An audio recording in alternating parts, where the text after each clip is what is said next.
Let me tell you something that might just shake the defeat out of your soul. You can't give up now. You didn't come this far just to come this far.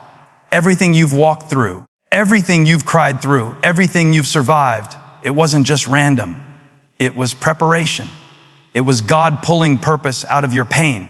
It was your potential being sharpened by pressure. You thought it was breaking you, but it was building you.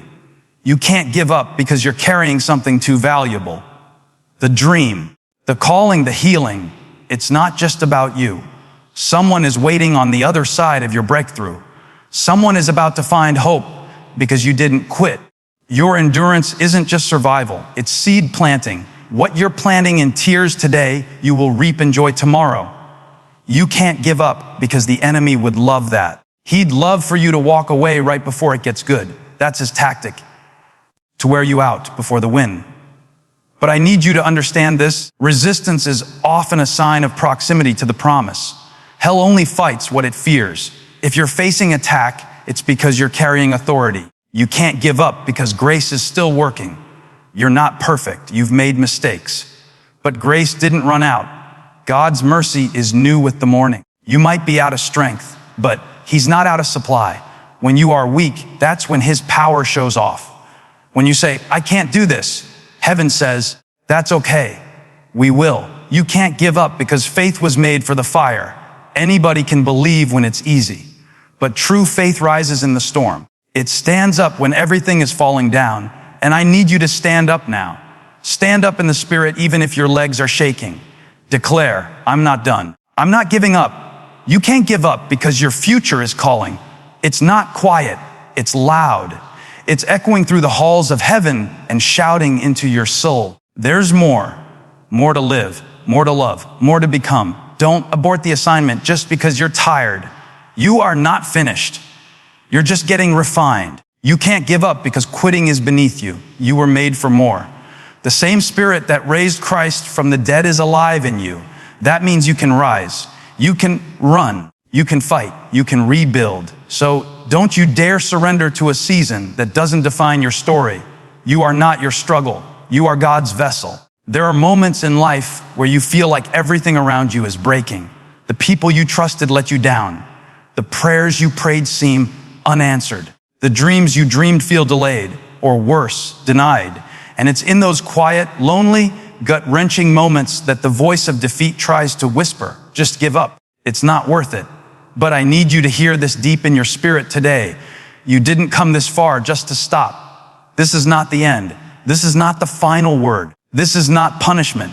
It's preparation. You didn't survive the sleepless nights, the broken hearts, the closed doors, just to throw in the towel now. No. What tried to break you was actually building you. The pain didn't come to destroy you.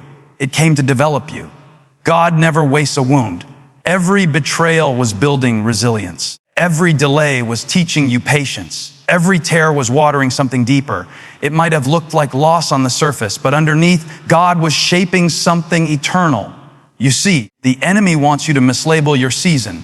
He wants you to see your pain as evidence of God's absence. But let me flip that lie upside down. Sometimes the most intense pressure is proof that heaven is close. Sometimes the darkness is a signal that God is doing his deepest work in the soil of your soul. You are not being punished. You are being prepared. That's why it's so hard. That's why it feels so intense. Because greatness is being formed in the fire. Preparation doesn't always look like progress. In fact, it often feels like the opposite.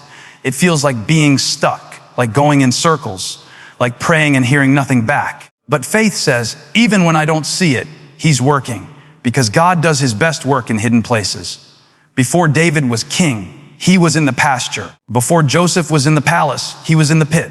Before Jesus began his public ministry, he spent 30 years in obscurity. Preparation is proof of the promise, not a denial of it. There's a version of you that exists on the other side of this battle. Stronger, wiser, bolder, more anchored in truth. And if you give up now, you'll never meet that version. You'll never see what all this pain was preparing you for. You'll never step into the room that your struggle was the key to unlock. Don't misinterpret the stretching as punishment. Stretching is what prepares you to carry more. God is enlarging your capacity through the chaos. And listen, there's someone watching you right now. your child, your friend, your coworker who needs to see you endure. Not because you're perfect, but because you're faithful. They need to see that it's possible to keep showing up even when it hurts, that it's possible to cry and still believe, that it's possible to stumble and still stand up again. Your story is bigger than your struggle. Your endurance is impacting more people than you realize. You're not in this moment by accident. God knew what it would take to bring the promise to life. He knew the valleys you'd walk through. He knew the weight you'd have to carry. But he also knew what he placed inside of you. He knew the calling. He knew the anointing. He knew the authority you carry. And he knew you would make it. That's why you're still breathing.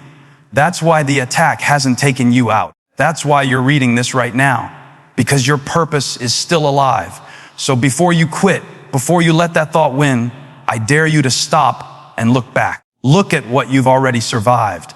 Look at how many times you've thought it was over and God made a way. Look at the strength that was forged in you without you even realizing it.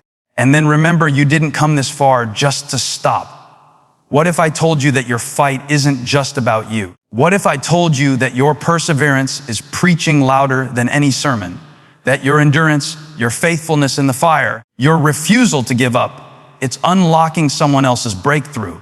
Because the way you hold on when you feel like giving up, the way you still believe when there's no evidence to support it, the way you trust when everything tells you to run, that's not just about survival, that's about purpose. God never wastes perseverance. You see, the world celebrates outcomes, but God celebrates obedience. You may not feel like you're winning, but if you're still standing, still believing, still showing up, then heaven is applauding.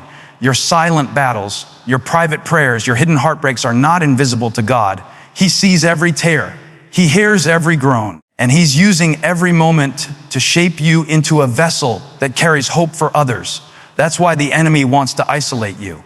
He wants to convince you that your pain is pointless, that nobody notices, that it doesn't matter. But let me tell you, you matter more than you know. Your story is helping someone else survive. Your endurance is giving someone else permission to keep going. There is purpose in your perseverance, and it's bigger than your own deliverance. Somebody is watching how you navigate this storm. They may not say it out loud. They may never admit it, but they are watching. A younger sibling, a struggling friend, someone barely holding on. They are watching you war in the spirit, and they are gaining strength from your refusal to quit. Your walk becomes a roadmap. Your fight becomes their fuel. Your scars become evidence that healing is possible. And if you give up now, they might never see what victory looks like. If you stop fighting, they might believe it's okay to surrender to the struggle. But if you press through, if you hold on through the night and show up in the morning with tears in your eyes, but praise on your lips, you show the world that hope still wins. That faith still works. That God is still faithful. This isn't just about you getting through. It's about what your endurance is creating for someone else. You are breaking generational curses with every step. You are sowing seeds your children will one day harvest. You are building a legacy of unshakable faith. You are declaring to the world, I may bend, but I won't break. I may weep, but I won't quit. I may stumble, but I will rise again. That kind of testimony, that kind of faith is contagious. Don't underestimate the power of staying planted, staying focused, staying prayerful, staying committed. The enemy fears a believer who won't back down. Hell trembles when you keep going despite the pressure. Because every time you persevere, you're proving that grace is enough, that faith is real, and that the devil is a liar. Your perseverance is prophecy. It's declaring what God can do through a yielded life. So don't give up, not just for your sake, but for the people who haven't met freedom yet, for the ones who don't believe healing is possible, for the ones who are waiting to see a miracle in motion. Because maybe you are the miracle they're waiting for, and your perseverance, your yes in the valley, might be the key that unlocks their future. The enemy attacks what he fears. Resistance means you're close to your breakthrough. Let me drop a truth bomb right here. The enemy doesn't waste ammunition on people who aren't a threat. So if you've been under attack, mentally, emotionally, spiritually, it's not because you're weak. It's because you're dangerous.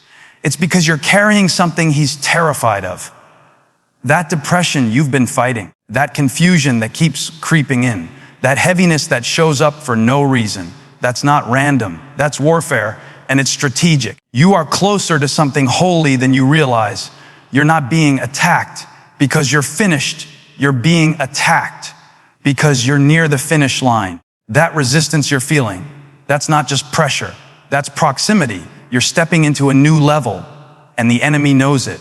He sees the shift in your spirit. He sees the strength you're gaining. He sees the favor on your life, and he's scared. Hell always fights hardest right before heaven moves. That's why things get heavier right before your next breakthrough. That's why people start walking away, doors start closing, your faith feels stretched, and your hope feels thin. Because the closer you get, the louder the lies become. The enemy knows he can't destroy you, so he tries to distract you. He tries to wear you down, not with swords, but with whispers. You're not enough. It's never going to happen. Just give up. But I came to tell you this resistance is a sign you're getting it right. You're moving in the right direction. Don't take the attack as rejection. Take it as confirmation. Confirmation that you're aligned with purpose. Confirmation that what you're building is worth fighting for.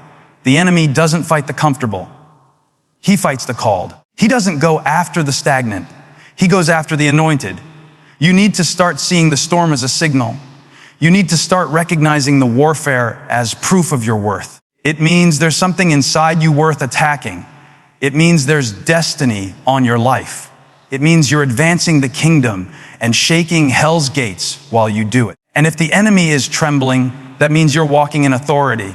Even if you feel like you're crawling, don't confuse resistance with abandonment. God hasn't left you. In fact, he's right there in the fire with you. Remember, even Jesus was tempted before his ministry began. Even he faced resistance. The pressure didn't mean God was distant. It meant the purpose was close. And the same goes for you. The enemy fights hardest when you're stepping into something God-sized. So here's what you do when resistance hits. You worship louder. You pray deeper. You praise with tears in your eyes. Because if hell is throwing everything at you, it means heaven is about to release something big through you. The enemy knows your potential, but more importantly, God has already declared your promise. Don't let resistance scare you. Let it prepare you. Because you're not just in a battle, you're on the brink of a breakthrough. And every lie the enemy speaks is just a twisted echo of the truth. He's trying to bury your chosen. You're powerful, and you're almost there. God's grace still covers you. Your weakness is the stage for his strength. You've made mistakes. We all have.